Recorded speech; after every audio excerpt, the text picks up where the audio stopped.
पारोमेन गेलपे September 2022 माह हिलो Bankura town Lakshmi भवन नतून चोटीरे आशा बांकुड़ा कुमुटा साही जुहिते समाज दौरदी गावतारेन गालिम को आतेन मिद माह रेया गापालमाराव आखड़ा सापड़ाव लेना। जहां गापालमाराव आखड़ा रे साताम दो ताहें कना स्कूल कॉलेज चाकरी परीक्षा रेया रिजर्वेशन कोटा एटा परिस को हामेट आर सावते सानाम गावता को दिस हुदिस नो गापालमाराव आखड़ा रे को सेलेद लेना पश्चिम बंग आदिवासी गावता, पश्चिम बंग आदिवासी अधिकार मंच, बांकुड़ा खेरवाल मार्शल गावता, पश्चिम बर्धमान आदिवासी गावता, सांगे बया गावता, Bharat जाकात Majhi Pargana Mahal, West Bengal nursing association, West Bengal Adivasi medicals association, Sarsagun Patrika सावते आदिवासी समन्वय मंच और बांकुड़ा जिला रेन सानाम कॉलेज रेन पठुआ प्रतिनिधि को गालोचिया लेकाते मानतान विप्लव सोरेन, डाक्टर सुरजीत सिंह हांसदा, मानतान मलिंदो हांसदा, मानतान धनंजय सरदार, मानतान निरंजन मोदी एमान सेडेर को ताहें कना। बांकुड़ा जिला गोडेत मानतान विप्लव सोरेने लई केदा एस्कार आंदोल जामेलाय बांकाते सेंट्राली मिट्टांग ठावरे पणत सरकार बन चापाया नोआ लागिद सुप्रीम कोर्ट हाबि लड़ाई बन तैयारोआ कमिटी बेनाव तलाते दारायकान मुवमेंट को लाहा मेनते नोआ कथा हूँ बाड़ायना। सार प्रथम सासापड़ी मानतान दुर्गाचरण मुर्मू साव रपड़ हुलेना चेदा नोंकाना आनाट बार के बार आबो बन ᱧᱟᱢᱮᱫᱟ उनरे उनी लई केदाय। हाँ नितो जहाँ ᱧᱮᱞᱚᱜ ᱠᱟᱱᱟ ᱟᱵᱚ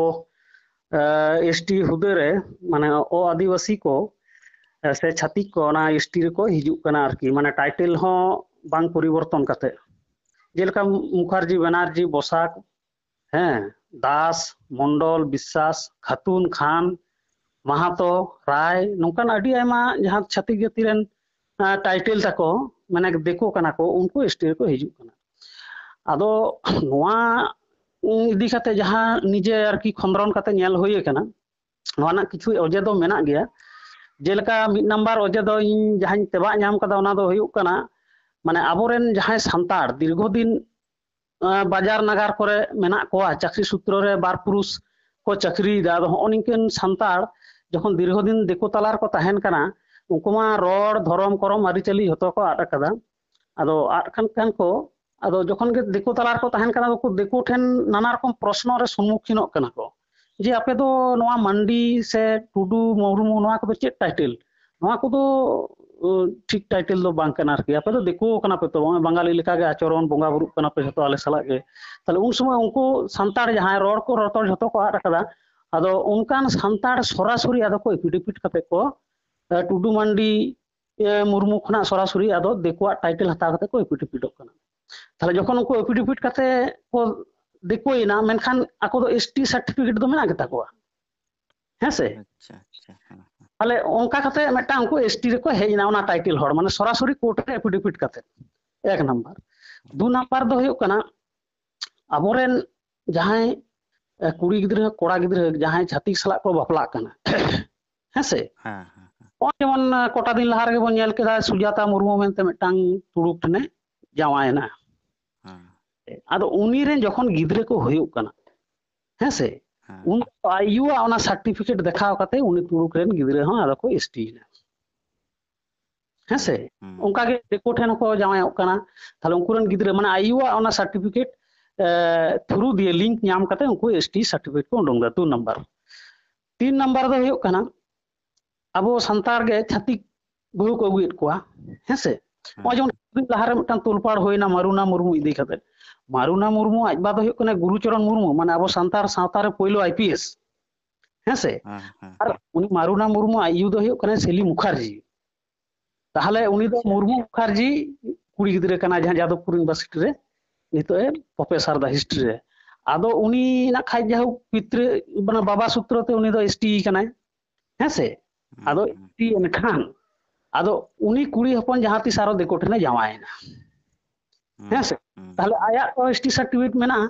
और ताहले आयरन गिद्रे हको एसटी ओना लिंक को नाम केदा किनबा उनी उनकान कुड़ी हपन जखन आदो आज मासी से रे कोड़ा गिद्रे से पीसी से रे कोड़ा गिद्रे कुड़ी गिद्रे नको जखन को जनरल कना को आदो जखन केल नुया तो मेना ताहले देन नुया लिंक एम कते हां एसटी गानो कना 3 नंबर 4 नंबर दो हुयुक कना जहां करे एमएलए को मेना को एमपी को माने जहां सुपारिश थ्रू ते एसडी ऑफिस रे चलाव कते ओना सर्टिफिकेट हुयुक कना हैं से आरो ओंडे दो होय एमएलए या बांखान सभापतिया